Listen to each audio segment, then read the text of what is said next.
Tidak pelik kalau dikatakan solat kebanyakan kita bermula dengan rasa malas. Malas nak solat, tak suka solat. Alasannya kita muda, kita remaja.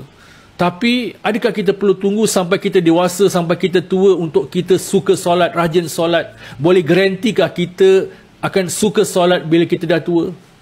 Atau tidak bolehkah kita ni telah suka solat, boleh suka solat, boleh rajin solat dan kita masih muda? Kalau kita lihat kat masjid tu yang ramai siapa? Orang tua.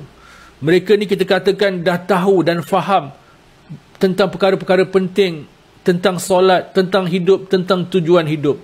Tapi ingat walau bagaimanapun dibandingkan antara yang ramai sampai ke masjid, yang tak sampai masih jauh lebih banyak yang tak sampai atau jarang sampai ke masjid. Jadi umur usia bukan penentu, bukan sebab sebenar yang bawa kepada sebab suka atau tak suka solat.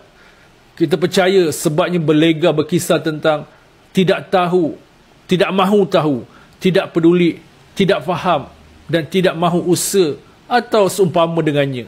Banyak orang ada persoalan mengenai solat tapi tak ada jawapannya. Mereka juga tidak faham banyak perkara tentang solat.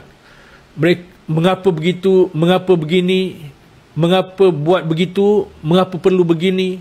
Ia menjadikan diri malas dan semakin malas untuk solat. Contoh, berapa ramai mereka yang masih lagi tidak hadir solat subuh jemaah di surau atau masjid.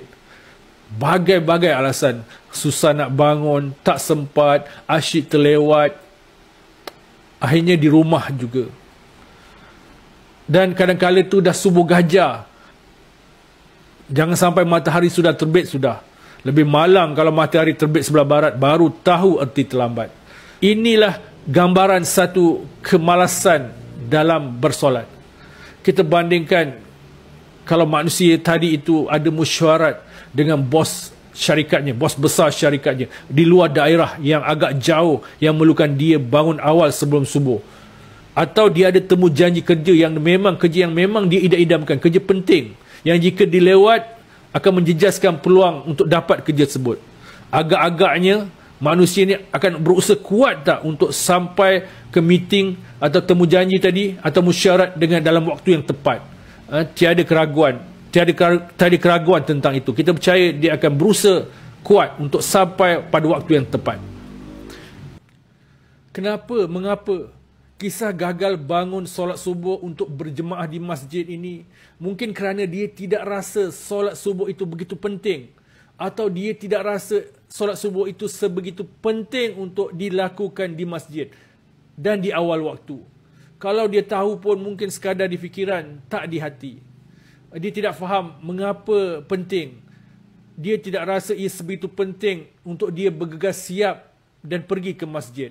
Mungkin banyak lagi persoalan yang bermain di fikirannya. Apa sebenarnya berlaku? Okey, kita pilih sangka baik. Kita kembali kepada perkara-perkara asas. Dia tidak tahu. Dia tidak benar-benar tahu. Dia tidak faham atau dia tidak betul-betul faham. Sebab itu dia jadi malas. Tidak ada rasa suka atau syok untuk solat. Lebih malang kalau tidak ada rasa untuk berusaha untuk suka atau syok solat.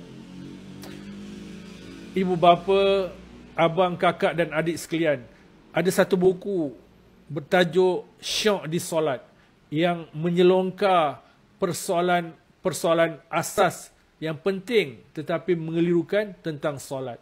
Semoga kalau kita baca, kita jadi tahu dan faham, insya-Allah kita boleh berubah daripada malas kepada suka dan syok solat dan menuju kepada khusyuk dalam solat.